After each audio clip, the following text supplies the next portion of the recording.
ก็อย่างที่เจอเหตุการณ์อยู่ในขณะนี้นะตอนทดลองอยู่นะก็ออกอากาศมาจัดดีโอ้พอกำลังเวลา58 59 60มันก็ลุดไปเฉย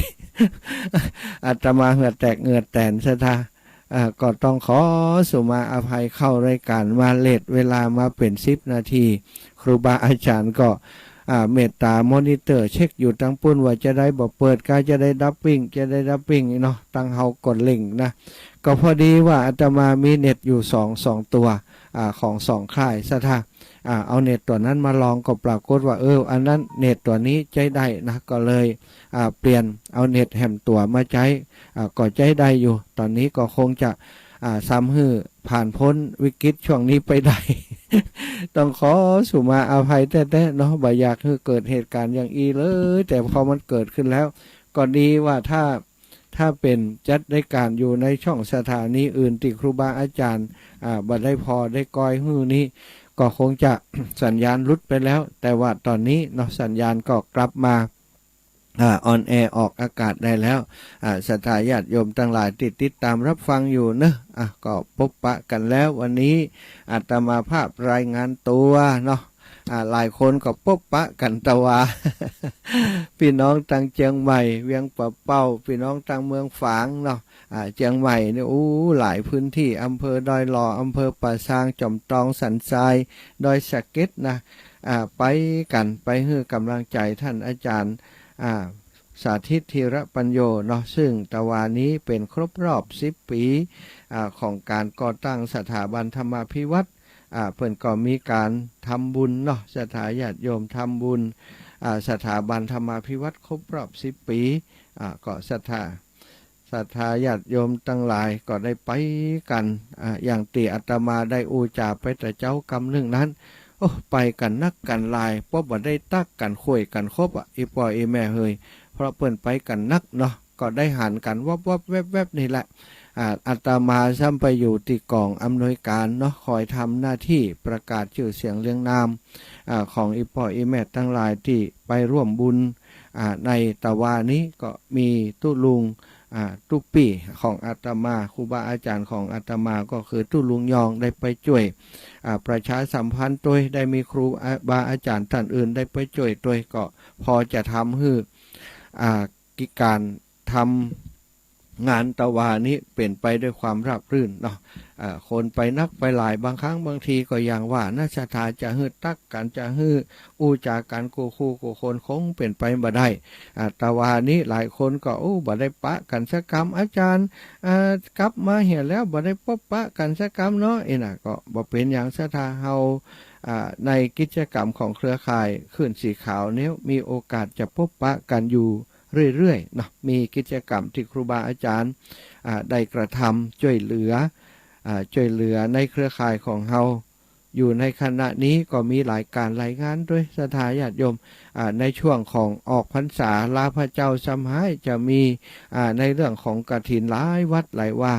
วัดของครูบาอาจารย์ด้วยแล้วก็วัดที่ครูบาอาจารย์ไปอุปถัมภ์ด้วยก็คงจะได้มีโอกาสได้ไปพบปะกันอยู่อาตมาเองก็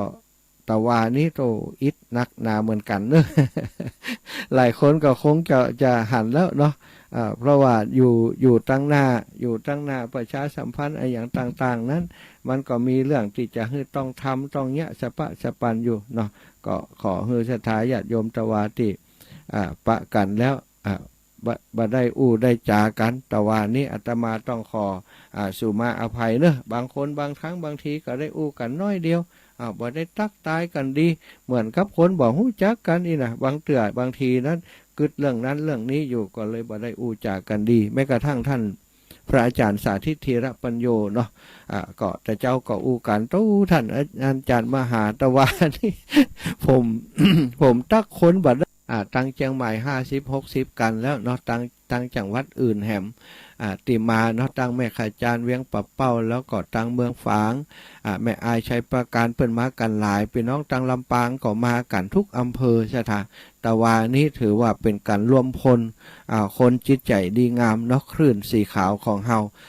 ตะวานี้สีอื่นไปปนกลายเป็นบ่งามไปเลยนะไผใช้เสื้อสีอื่นไปบ่งาม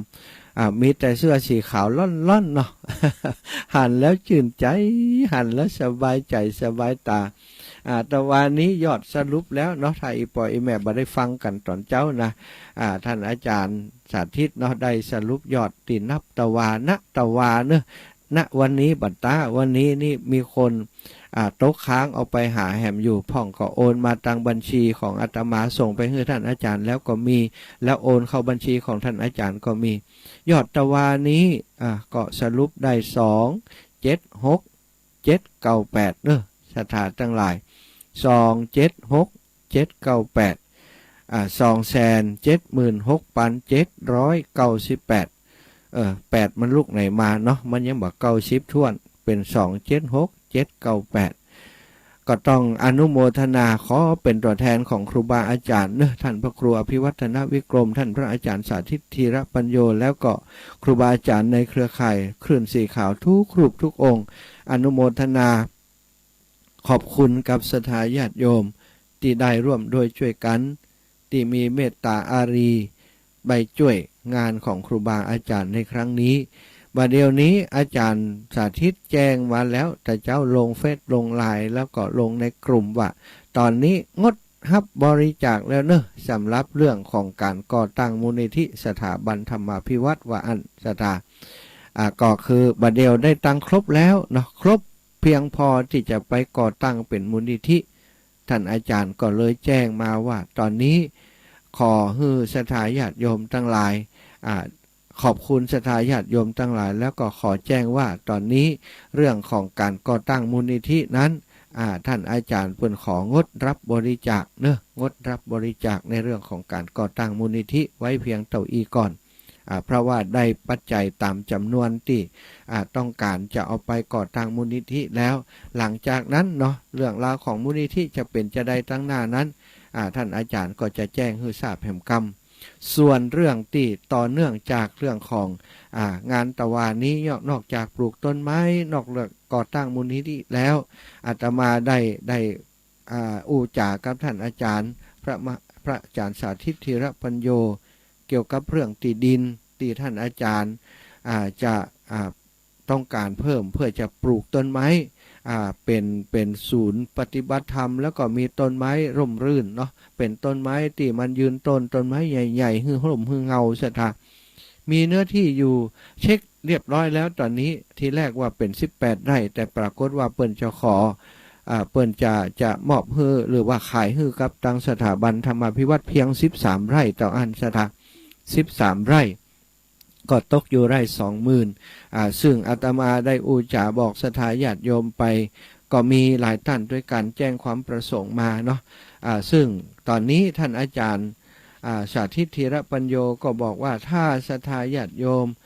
รอได้นะบ่หีบฮ้อน คือทางอาจารย์บ่หีบฮ้อนและแต่ศรัทธาบางคนติ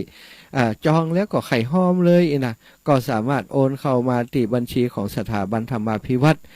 ได้แต่ถ้าจะรอไปก็รอไปแหมสักระยะหนึ่งเนื่องจากว่าถ้าก่อตั้งเป็นมูลนิธิแล้วนั้นเสร็จเรียบร้อยแล้วถ้าสถาพี่น้องอีปล่อยอีแม่หอมมาเพื่อนจะได้ออกใบอนุโมทนาบัตรฮือเนาะอันนี้ก็ขอแจ้งฮือทราบอย่างอีก่อนอาตมาขออนุญาตบอกเรื่องนี้ไปนักเพราะว่าบางครั้งบางทีว่าโอ้เพื่อนจะยะนั้นยะนี้มันเป็นการเหมือนกับว่าประชาสัมพันธ์บอกบุญติ๊กๆเดี๋ยวกว่าศรัทธาบางส่วนก็ว่าท่านอาจารย์สมชาติบ่มีอย่างละเรื่องทำบุญอย่างเดียวอีกนะก็ขอแจ้งไว้ต่ออีก่อนตีได้ไปแล้วก็ประมาณนั้นเนอะศรัทธาญาติโยมตั้งหลายเอาละวันนี้ไหนๆก็พบปะกันแล้วก็อยากจะนำสาระธรรมมาจากกับศรัทธาญาติโยมให้เกิดสาระให้เกิดประโยชน์กับศรัทธาญาติโยมให้นักที่สุดเนาะศรัทธาตั้งหลายอีป่ออีแม่ตั้งหลายมนุษย์คนเฮานั้นบางครั้งเฮาเกิดมาบางคนพอจะสุมาเตอะพอจะอายุ7-80แล้วไม่ไกลฟังเต็มที่แล้วยังบ่ฮู้กำเตือว่าเฮาเกิดมาเพื่ออะไรยังเฮาต้องการอะไรอย่างที่เฮาเกิดมาบนโลกใบนี้ร่างกายของเฮาเนี่ยมันต้องการอะไรอย่างพ่องเฮาต้องการความสำเร็จจะได้พ่องเนาะบางคนยังค้นหาตัวเก่าบ่ปะ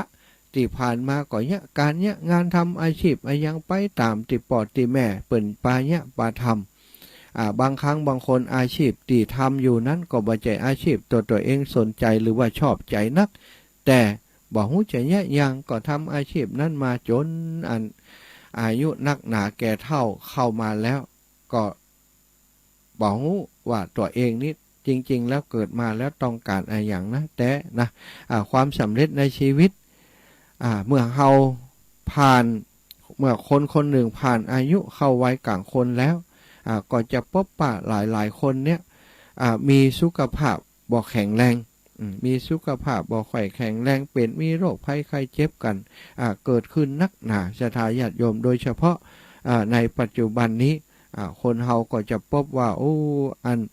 ใจร่างกายไปนักขนาดความสำเร็จของชีวิตของคนหนึ่งเมื่อผ่านอายุไปแล้วเข้าไว้กลางคนเขาก็มีสุขภาพแข็งแรงบางคนมีคนฮักมีคนชอบใจมีคนครอบครัวที่มีความอบอุ่นลูกเต้ามีความกตัญญูกตเวทีมีงานที่ชอบทำต้องมีชื่อเสียงมีความร่ำรวยที่ตัวเองต้องการบ่ต้องเป็นหนี้บุญคุณของไผ่อันนี้ก็โจกดีไปแต่ว่าบางคนนั้นศรัทธาสร้างชีวิตมาเหนื่อยอ่อนเนาะมีความสุขใน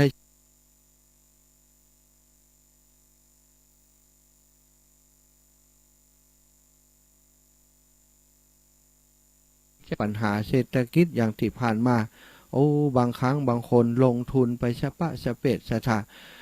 กำลังจะลงทุนอยู่ดีๆโรคภัยไข้เจ็บโรคระบาดมาปรากฏว่าติดตั้งใจจะได้กำไรเงินทั้งก้อนทั้งชีวิตติเกษียณออกมานั้นเอาไปลงทุนปรากฏว่าสิ่งที่ลงทุนนั้นบ่เป็นไปตามเป้าหมายที่ตัวเองต้องการสักกรรมเศรษฐกิจแย่เศรษฐกิจหย่อนลงไป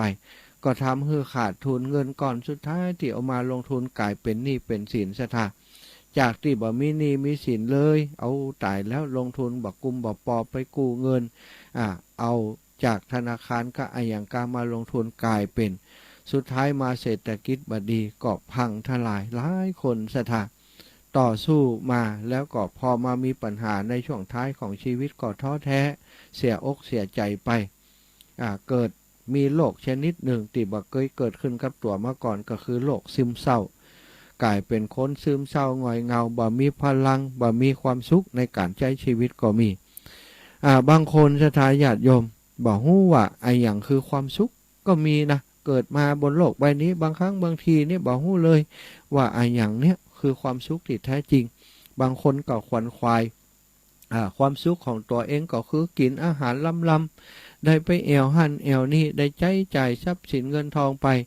บางคนก็เอาเงินเอาทองเอาปัจจัยภายนอกเอาวัตถุมาเป็นความสุขของชีวิตบ่ได้มีความสุขที่แท้จริงบางคนเนี่ยมาบอกว่าโอ้ยบัดเดียวนี่นะถ้าย้อนเวลากลับไปได้ผมจะอยู่กับครอบครัวฮือนักผมจะกินข้าวกับพ่อกับแม่กับลูกกับเมียฮือนักที่ผ่านมาตลอดชีวิตที่ทำธุรกิจก็ดีทำอย่างมาก็ดีพอดีมีเงินเวลามีเงินมีทองนี้ก็ไปเลี้ยงเปื่อนฝูงไปกินเหล้าไปกินยาไปตังนอกบ้านบ่เคยได้อยู่กับครอบครัวเลยบัดเดียวนี้พอคึดได้บ่มีแล้วครอบครัวที่ว่านั้นลูกเต้าก็แตกไปบางครั้งบางคนนี่ชีวิตครอบครัวล้มเหลวเพราะบ่ใส่ใจสนใจครอบครัวลูกเมียก็หนีละไปเหียไปอยู่กับคนอื่นบางทีก็ลูกผัวเนาะผัวก็หนีไปเหียอย่างอีกก็มีบางคนสถาก็บอกว่าถ้าผมย้อนชีวิตไปได้เนี่ยผมจะอยู่กับครอบครัวบางคนก็บอกว่าที่ผมสุขภาพดีนี่นะก็เนื่องจากว่าที่ผ่านมาการทำงานหามลุ่งหามค่ำทำไปทำโอทีอยากได้นั้นได้นี้อยากจะมีรายได้นักขึ้นก็ทำโอทีเวลาพักผ่อนพอบ่มีเอาไปเอามาชีวิตบรรปลายของชีวิตมาเกิดโรคภัยไข้เจ็บเกิดขึ้นในตัวสุขภาพสะปะสะเปดเป็นโรคความดันเป็นโรคเบาหวานเป็นโรคเครียดอย่างเป็นต้นศรัทธาญาติโยมเพราะเหตุการณ์ก็คือบ่มีเวลาได้พักผ่อนผ่อนรถผ่อนรถบ้านผ่อนบ้านศรัทธาจะเอาเวลาที่ไหนไปพักผ่อนสุดท้ายสุขภาพก็บ่ดีพอขึ้นได้ก็บอกว่าถ้าผมนี่นะ ถ้าย้อนเวลาไปได้จะบ่ทำงานอย่างอื่นละจะบ่สร้างหนี้สร้างสินจะบ่ซื้อรถหลายคันจะบ่ซื้อบ้านหลังใหญ่จะเอาแบบพอดีพอดีแต่กึดได้มันก็สายเกินไปชีวิตพังภาพไปแล้วสุขภาพก็เสียหายไปแล้วสถาสุขภาพคนเฮานี่จะเอาอย่างมาชดเชยได้เนาะชดเชยบ่ได้นะร่างกายที่เฮาสูญเสียไปแล้วจะฮือกลับมาแข็งแรงเหมือนเดิมบ่ได้ชีวิตของครอบครัวก็แล้วก็เหมือนกันชีวิตที่มีความสุขกับครอบครัวนั้นถ้ามันผ่านไปแล้วเนี่ยเราทำความทุกข์ให้กับครอบครัวบ่มีเวลาให้กับครอบครัวบ่มีเวลาให้กับลูกกับเมียสุดท้ายชีวิตครอบครัวแตกแยกไปแล้วเราจะมาสร้างฟื้นคืออย่างเก่านั้นมันก็เป็นไปได้ยากเนาะคุณค่าของคนเฮาเนี่ยบางคนก็ถามว่ามันอยู่ที่ไหนคุณค่าของคนเฮามันอยู่ที่ไหนหากเฮาล้มป่วยลงไปหรือว่าใกล้จะตายบริษัทที่เฮาทำงานอยู่นั่นนะสถาบางคนเนี่ยทำงานหามลูกหามค่ำทำงานรับใช้บริษัททำให้บริษัทมีกำไรได้โบนัสได้รางวัลสปะมากมายสถาจงรักภักดีต่อบริษัทคือสิ่งที่จะต้องตอบแทนบุญคุณอย่างอันทำงานให้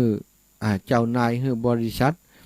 ซึ่งก็แน่นอนได้สิ่งตอบแทนได้ผลตอบแทนมาเป็นเงินเป็นทองเป็นฐานะตำแหน่งแต่ศรัทธาญาติโยมขึ้นพอเถอะถ้าเฮาใกล้จะตายหรือว่าเฮาเจ็บป่วยขึ้นมานี่บริษัทที่เฮาทำงานอยู่เนี่ยเขาจะหีบ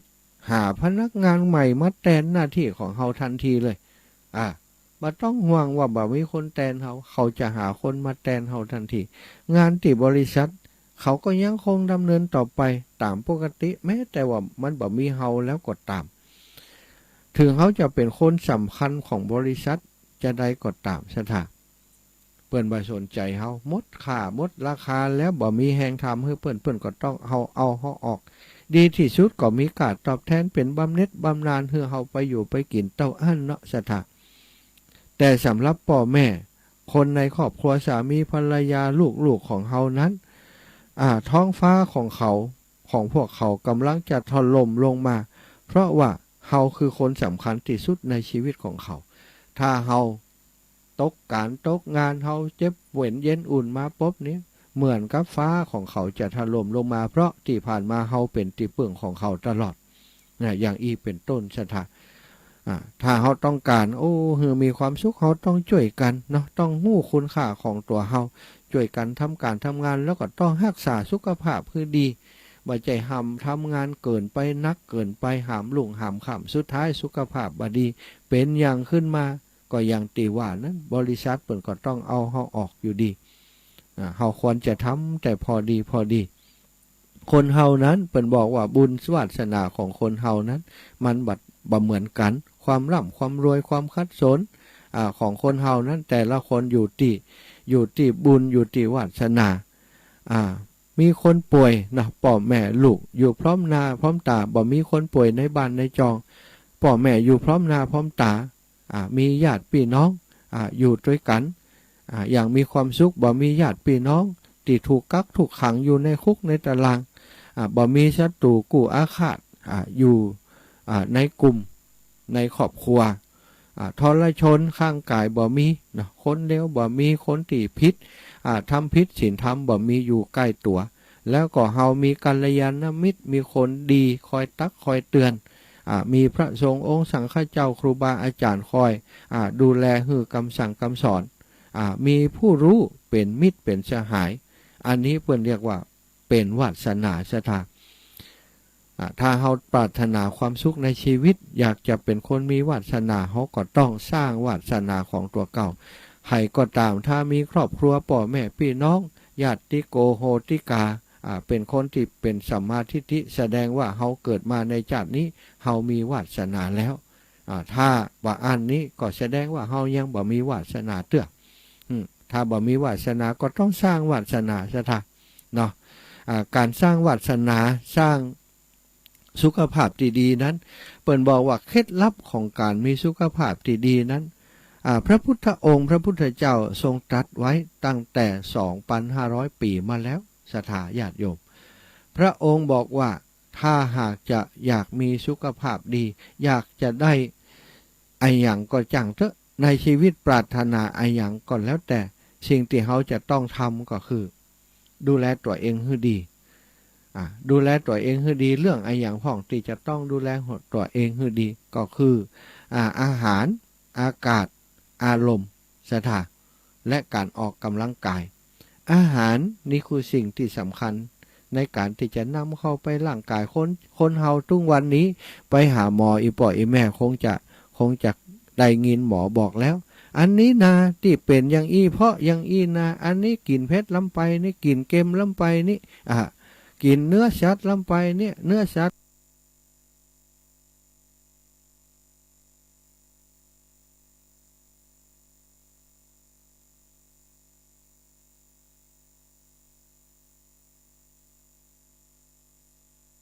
หัวใจโรคหัวใจอะไรอย่างต่างๆโมเนี่ยชะตาความดันเบาหวานอย่างต่างๆเกิดจากการกินเป็นส่วนใหญ่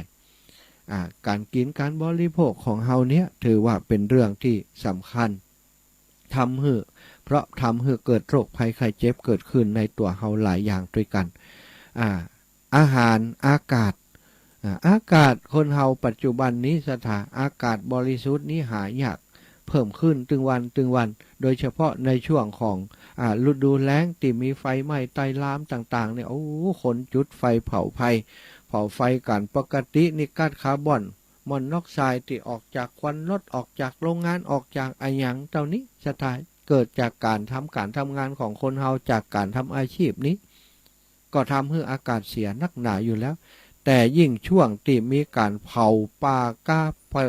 เผาไฟกันนักนะจิป่าเผาป่ากันนี่โอ้ทำให้หมอกควันสูงทำให้อากาศหายใจก็ลำบากปัจจุบันนี้แทบจะได้ซื้ออากาศหายใจสถานนี่คือสิ่งที่สำคัญอาหารอากาศแล้วก็คืออารมณ์ก็เกี่ยวกับจิตใจสิ่งเหล่านี้คือสิ่งที่จะทำให้เฮามีโอกาสเป็นโรคภัยไข้เจ็บสุขภาพบ่ดีนักพระพุทธองค์เนาะได้บอกสาวกทั้งหลายได้สั่งสอนพุทธบริษัททั้งหลายว่า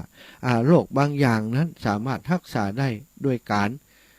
เพียงแต่เฮามีสมาธิกำหนดลมหายใจ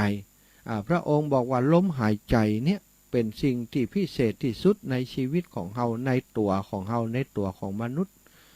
พระพุทธองค์ตรัสรู้ได้จากการที่พระองค์ทำอานาปานสติสถาดูลมหายใจดูลมหายใจผ่อนลมหายใจเข้าลมหายใจออกตามลมหายใจพิจารณาสภาพร่างกายไอ้อย่างต่างๆตามความเป็นจริง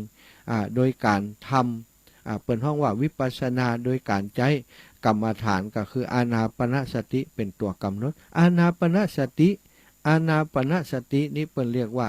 การกำหนดพิจารณามีสติเกี่ยวกับลมหายใจเข้าออกสถานลมหายใจเข้าออกนี้เป็นสิ่งสำคัญที่สุดเลยคนทั้งหลายนี้บ่หันความสำคัญของสิ่งเหล่านี้สถาญาติโยมเฮาเนี่ยบ่เคยหันความสำคัญของลมหายใจทั้งที่เขาก็หายใจตั้งแต่น้อยมาจนถึงใหญ่อุแวจากท้องแม่หายใจคนเดียวได้ตั้งแต่หันมาเขาก็หายใจจ้างหายใจได้แต่บ่ถือว่าหายใจจ้างนะสถาการหายใจนั้นลมหายใจนั้นเป็นบอกว่าเป็นสิ่งศักดิ์สิทธิ์ที่สุดในชีวิตของคนเฮาปัจจุบันนี้มีงานวิจัยมากมายรวมถึงคัมภีร์โบราณเพิ่นก็บรรยายสรรพคุณของลมหายใจไว้มากมายมหาศาลโดยมีผู้ที่นำความลี้ลับนี้มาบอกเฮาคนแรกก็คือพระพุทธเจ้าลมหายใจเพิ่นบอกว่าคือสิ่งที่สำคัญที่สุดมหัศจรรย์ที่สุดในตัวของเฮาแต่ก็เป็นสิ่งที่คนทั้งหลายมองข้ามมาโดยตลอดเนาะลมหายใจเป็นสิ่งที่มีพลังมหาศาลสถาญาติโยมและเป็นเหตุปัจจัยสำคัญที่ทำให้พระพุทธเจ้าตรัสรู้ความจริงของจักรวาลของโลกใบนี้แม้ในวันนี้โลกมีวิวัฒนาการกว้างไกลไปมากแต่ก็มีการวิจัยเฮามีการวิจัยต่างๆเกี่ยวกับลมหายใจ อยู่เสมอว่ามันมีความสำคัญเพื่อจะให้ทุกคนได้หันคุณค่าของลมหายใจอย่างเป็นรูปธรรมได้รู้จักการทำงานของร่างกายและจิตใจของตนผ่านลมหายใจตอนนี้เป็นช่วงเวลาที่เหมาะที่สุดแล้วสถาญาติโยมลมหายใจนั้นเปิ้นบอกว่า กำหนดอายุไขของคนใดเนอะกำหนดใดจะใดลมหายใจนี้มันมีความสัมพันธ์โดยตรงกับอัตราการเล่นเต้นของหัวใจของคนเฮาลมหายใจที่เฮาหายใจเข้าหายใจออกหายใจเข้าหายใจออกใช่ไหมสังเกตพอเวลาเขาโคดเนี่ยลมหายใจเขาจะหายใจทีเนาะเขาโกรธเขางุดงิดหน้าแดงด่ากันนี่นะหัวใจเขาจะเต้นเร็วบางคนหัวใจเต้นเพราะใจชอบถ้าเขามีอารมณ์โกรธคนตีขี้โกรธขี้เกียจนี้เปิ่นจะว่าจะมีมีอายุสั้นใช่ไหมนี่ตามหลักการทางวิทยาศาสตร์ตามหลักการที่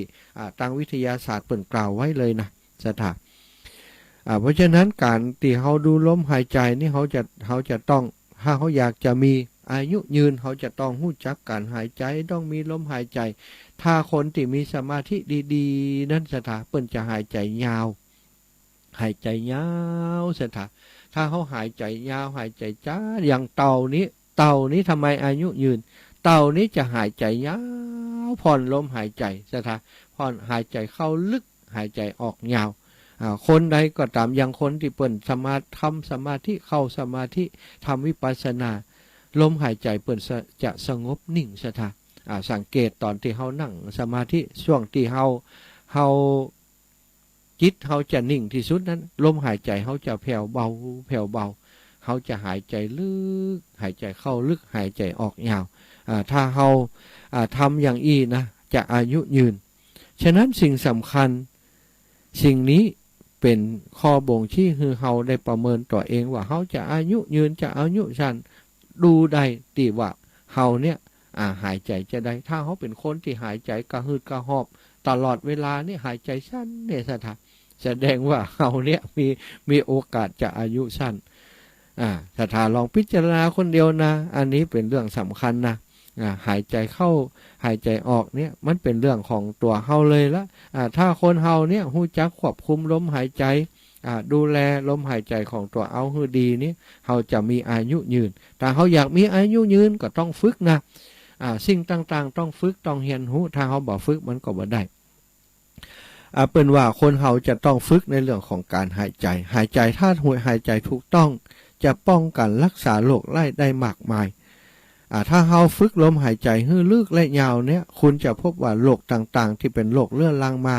เมื่อนานนั้นสามารถหายไปได้โรคที่หมอเปิ่นหันแล้วว่าสามารถแก้ไขได้โดยการฝึกลมหายใจ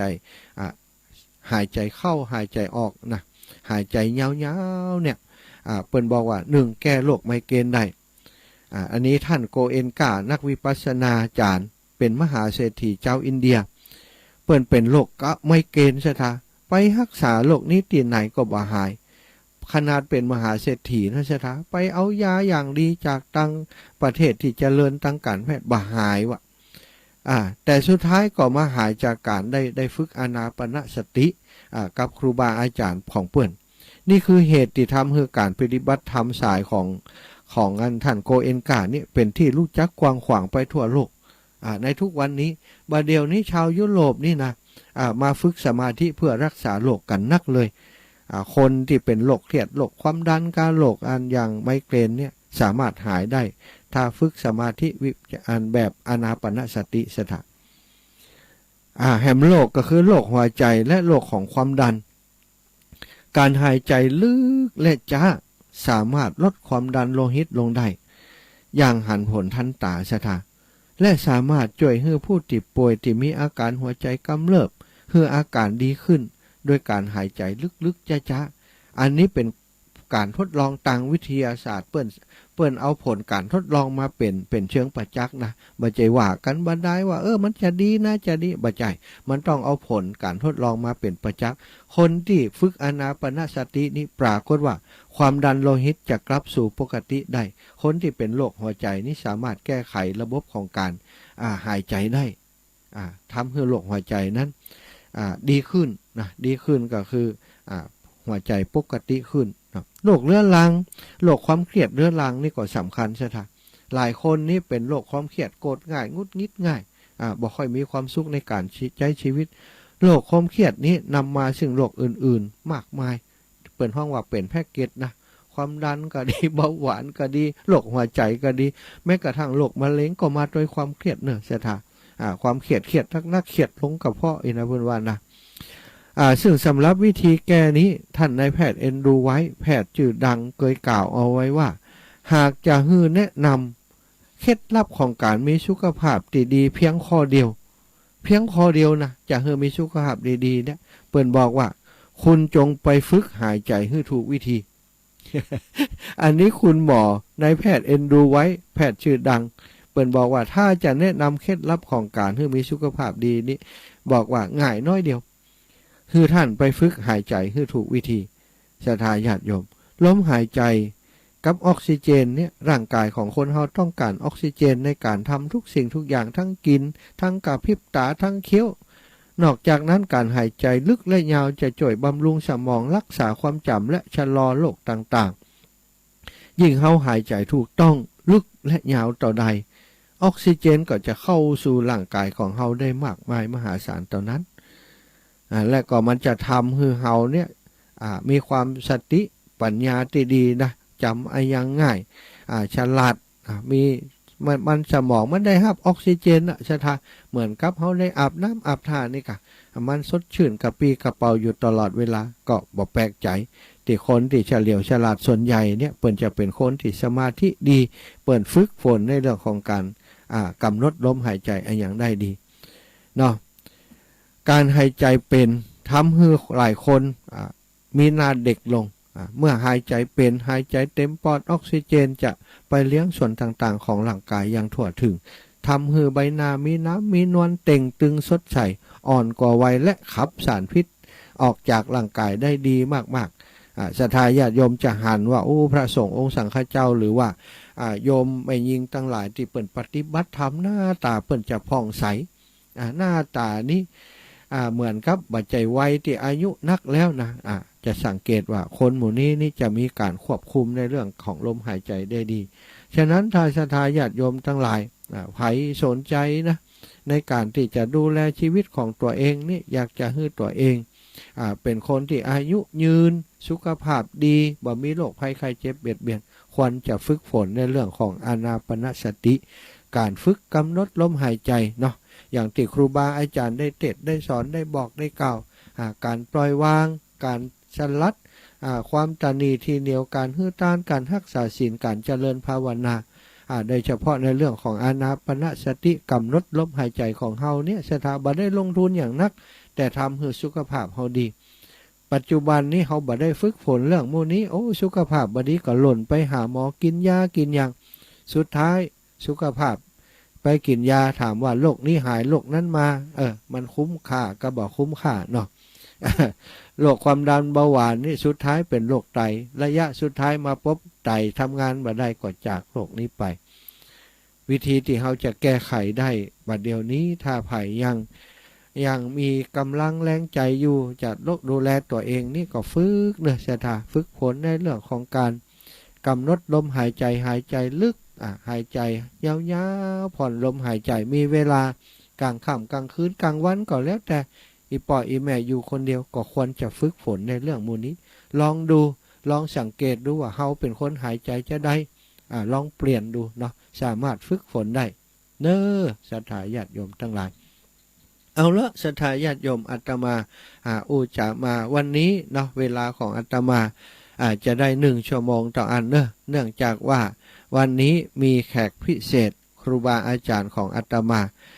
ซึ่งเป็นพระมหาเถระแล้วก็เป็นครูบาอาจารย์ที่มีตำแหน่งหน้าที่สำคัญในวงการคณะสงฆ์จังหวัดลำปางท่านเป็นผู้อำนวยการ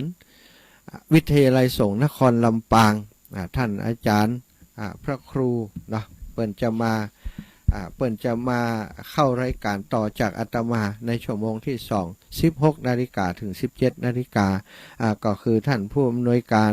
วิทยาลัยสงฆ์นครลำปางท่านพระครูสิริธรรมบัณฑิตหรือว่าชื่อเดิมเปิ้นท่านอาจารย์มหาพานุวัตรปฏิภาณเมธีปรริญญาธรรม5 ประโยคผู้ช่วยศาสตราจารย์ผู้ช่วยศาสตราจารย์ด็อกเตอร์เนาะผู้อำนวยการวิทยาลัยสงฆ์นครลำปางเจ้าอาวาสวัดมิ่งเมืองมูลสถาน ท่านอาจารย์ได้มีเมตตาจะมาจัดรายการร่วมกันแล้วก็อยากจะพบปะกับศรัทธาญาติโยมในคลื่นสีขาวของเฮาโดยเพราะที่ผ่านมาคลื่นสีขาวครับสถานีวิทยุเพื่อการศึกษาวิทยาลัยสงฆ์นครลำปางก็ได้มีเป็นกัลยาณมิตรต่อกันสถาต่างเพศท่านผอ.เพิ่นก็ได้เมตตามอบหมายให้ท่านอาจารย์ดร.จิรศักดิ์ปันลำได้รับสัญญาณเนาะสถานีวิทยุมจร.ลำปางได้รับสัญญาณจากคลื่นสีขาวมาออกอากาศหลายช่วงเวลาด้วยกันโดยเฉพาะในช่วงเวลาของตอนเช้าแล้วก็ตอนเย็นตอนแมลงนี่ก็ออกอากาศเนาะครูบาอาจารย์ตั้งคลื่นสีขาวก็ได้นำรายการดีๆมาออกอากาศที่ลำปางผ่านทางสถานีวิทยุมจร.วิทยาลัยสงฆ์นครลำปางฉะนั้นวันนี้ยินดีนักสถานที่จะได้ครูบาอาจารย์จะได้เมตตามาพบปะกับสถาญาติโยมเป็นธรรมบรรณาการมาฝากสถาญาติโยมต่อไปก็คงจะได้จัดรายการร่วมกันครับอาตมาอย่างอีในวันพฤหัสเนาะคนละชั่วโมงอาตมาก็จะเข้าก่อนเพราะช่วงนี้ท่านอาจารย์ก็มีภารกิจอย่างนักอยู่แต่ว่าช่วง16 ถึง 17นั้นพอจะว่างมาจัดรายการด้วยกันสกรรมสถาจะได้พบปะเปิ้นเนอะท่านอาจารย์พระครูท่านอาจารย์พระครูสิริธรรมบัณฑิตนะเกิดเป็นครูบาอาจารย์อาตมาเรียนอยู่มจร.เพิ่นก็ได้เป็นครูบาอาจารย์ที่สอนอาตมาสอนม่วนซะท่าสอนเรื่องตรรกะเหมือนกับใบใจเรื่องยากเรื่องยังนะสอนม่วนแล้วก็ฟังม่วนเนาะตอนนี้มีเวลาอยู่ประมาณ 7-8 นาทีก็จะแบ่งปันเวลาให้ศรัทธาญาติโยมได้โทรมามาแจ้งผลการรับฟังเนาะแจ้งผลการรับฟังมาแล้วก็ต้องขอสุมาด้วยเข้ารายการจ้าตะกี้เนื่องจากปัญหาเรื่องเน็ตเนาะอาตมาเตรียมตั้งแต่2 โมงป่ายพุทธศรัทธาตอนนั้นมันก็ดีพอเข้าเวลามาพบเน็ตลุดไปดีว่ามีเน็ต2 ตัวเนาะก็เอามาใช้ทดแทนกันได้พอสมควรเอาละตอนนี้โทรมาได้เนาะ0808844173เนาะ0808844173ขอบคุณอนุโมทนาบุญแหมน้อยนึง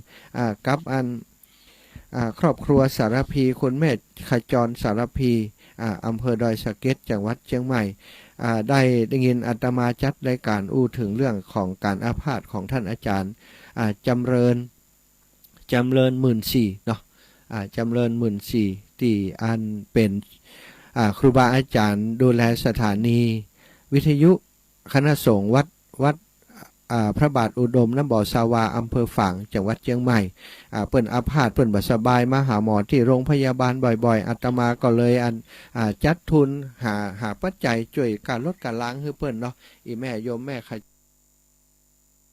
จรสารพีพร้อมครอบครัวได้หอมมา200 บาทอนุโมทนาบุญกับอีแม่เนอะได้โอนไปให้อีแม่แล้วพร้อมกับของอาตมาแหม1,000 บาทขอบคุณอีแม่อย่างสูงเลยเจริญพรอีแม่เจ้าภาษาเจ้ามาหาวันนี้ออกวันคะวันนี้ออกกลางวันโยมแม่เพราะว่าออกไปขึ้นสีขาวปกติก็ออกเวลานี้ทุกวันพฤหัสอีแม่เดี๋ยวนี้อันของมจร.เปิดรับสัญญาณทุกวันพฤหัสเนอะกระเดียวท่านอาจารย์อันผอ.มจร.เพิ่นจะออกรายการต่อจากอาตมาแม่เจ้าแม่ก็ว่าวันนี้ฟังมันขำเนาะถึงเย็นมาเนาะ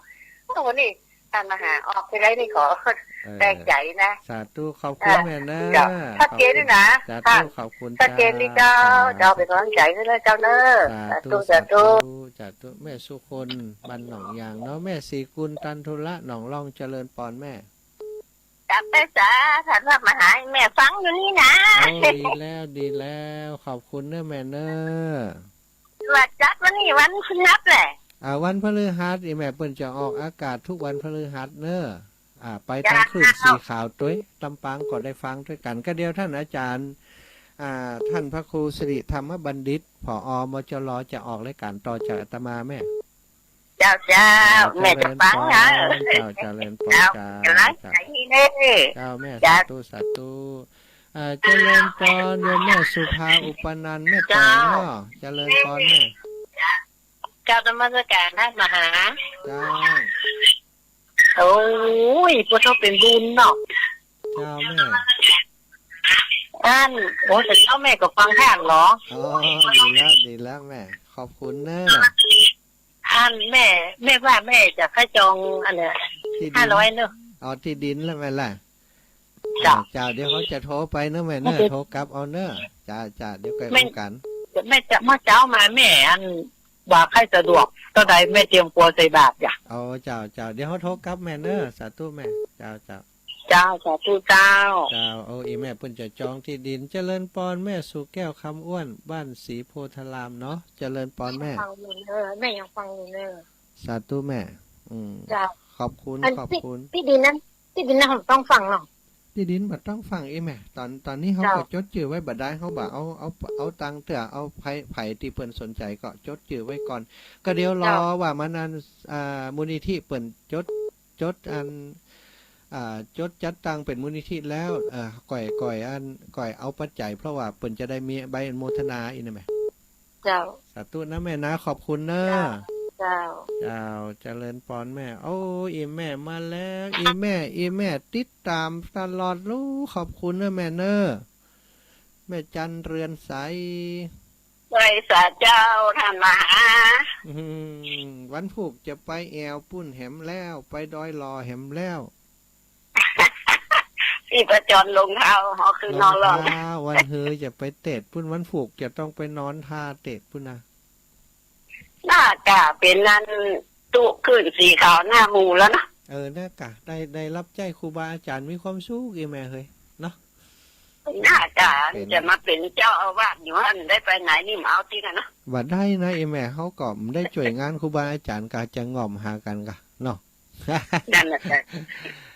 ประเดี๋ยวนี้มันลมหายใจเขาเนี่ยมันได้ซื้อได้ขายสั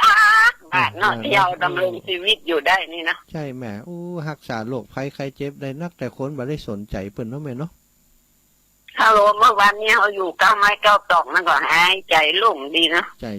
ละแม่มันมีออกซิเจนเนาะ เนี่ยกะมันคายออกซิเจนที่เราเขาก็หายใจให้มันอิ่มนะคะ เจ้าดีละแม่นะขอบคุณแม่หลายขอบคุณเจ้าแม่ขอบคุณนักเเจ้ามีสายใหม่เข้ามาจากทางใด2459จากทางใด ฮัลโหล จ้า2459พูดได้เลย อ๋อ นี่ที่ไหนเนี่ยครับ โอ้ที่ไหนที่นี่ก็คืออุทยานสุนทรมุนีพระม อ๋อ หาสมชาติ ใจอ๋อ นี่พระมหาสมชาติเนาะ จะพ่อจะโทรหาผาย โอ้ครับ พระมหาสมชาตินี่กัน ได้ ได้ยินเป็นออกอากาศจ้ะ ออกอากาศได้เลยปล่อยอยู่ไหนนี่ อ๋อก็อยู่ตะขวา ตะขวา บนบ่อแห้ว บ่อยแห้ว ครั นี่ บ ก็ ผม ท่าขวานี่ปล่อยหยัง ปวันจ้าปวันนอยศอ่ะ ปอวัน ที่ตามมาเมื่อเนี่ย ปอวันน้ำสกุลหยังก็ น้องขุนนอยศ หน่อยยอดบ้านตาขวาเนาะดีแล้ว ครับผม ท่าขวา ถ้าพังตั้งแต่4-3-4 ปี ดี ดีใจ บุญรักษาเนื้อปอเนอ ครับผมครับผม ขอบคุณปอขอบคุณปอเนอ ได้ยินพระอาจารย์ม้วนม่วนนะ ขอบคุณ ก็ ข เล อย บ ก คุ ด ณ หากะกดอยากกดมาได้สักเดียว ดีกะวันนี้ว่างๆเนาะดีแล้วก็เดี๋ยวได้พบกับท่านผอเนี่ยปอเนอผอมหาวิทยาลัยสงฆ์นครลำปางท่านพระครูสิริธรรมบัณฑิตเนาะสถาญาติโยมเดี๋ยวกดติดตามต่อเนอะติดตามต่อแม่ยายพรนิดเดียวเนอะแม่ยายพรวันนี้นักบ่ได้เนอะขอบคุณกำลังใจจากแม่ยายพร เจ้าแม่ คิดพระเจ้าลงเท้าอ่ะ ชีพพจรลงเท้าปล่อยมันลงไปเนาะไปไปช่วยการช่วยงาน เดี๋ยวมาจะมาโตแล้วเนาะ เจ้าแม่ขอบคุณเนอะแม่ยายพรเนอะสำหรับสายวันนี้อาตมาภาพเนาะขอขอบคุณทุกเสียงทุกสายที่โทรมาเป็นกำลังใจเนอะวันนี้เวลาของอาตมาในช่วงนี้ก็จะหมดแล้วศรัทธาก็ขออนุญาตลาศรัทธาญาติโยมไปก่อนเนาะโอ้แม่นวลตาแก้วทาอีแม่ขอเถอะน้อยเดียวเจริญปอนแม่นวลตาเจ้าเวลา แม่โอนตังค์นี่โอนหมายเลขบัญชี53นี่ก็จบ แม่จะโอนไปไหน ที่ยอนที่ประสานแต่ว่าต้ ได้ นหมอยเนี่ย ได้กะอีแม่จะโอนก็ว่าโอนแล้ว ยังเดี๋ยวเอาออกรายการเดี๋ยวเขาโทรคืนหาแม่เนอะเดี๋ยวตอนนี้อยู่ในรายการอยู่สาธุแม่ เอาละศรัทธาญาติโยมเวลาหมดเวลาขอบคุณแม่สุคนหนองยางแม่ศรีกุลตันทุละแม่สุภาอุปนันท์แม่แต่งแม่สุแก้วคำอ้วนแม่จันเรือนใสโยมป่อวันนอยศเนาะบ้านท่าขวาแม่ยายพรร้องวัวแดงแม่นวลตาแก้วทาขอบคุณหลายๆเน้อเวลาหมดเวลาศรัทธาญาติโยมต้องขอบคุณทุกท่านเป็นอย่างสูงเนาะไผที่ติดตามฟังรายการและรับทราบเรื่องราวที่อาตมาได้อู้ไปแต่เจ้านับเปิ่นได้หอมมาเน้อขอบคุณหลายๆขอบคุณนักครอบครัวสารพีที่หอมเป็นปัจจัยเป็นการเดินทางการรักษาพยาบาลของท่านอาจารย์จำเริญ14,000เนาะก็ขอ14,000ไม่ใช่14,000ก็ขอขอบคุณอนุโมทนาบุญกับท่านเป็นอย่างสูงนะวันนี้ขอบคุณทุกท่านติดตามจัตตารโอธรรมาวัฏันติอายุวันโนสุขังพลังให้ท่านมีสุขภาพพรรณนามัยสมบูรณ์แข็งแรงตลอดปีตลอดไปอายุวันโนสุขังพลัง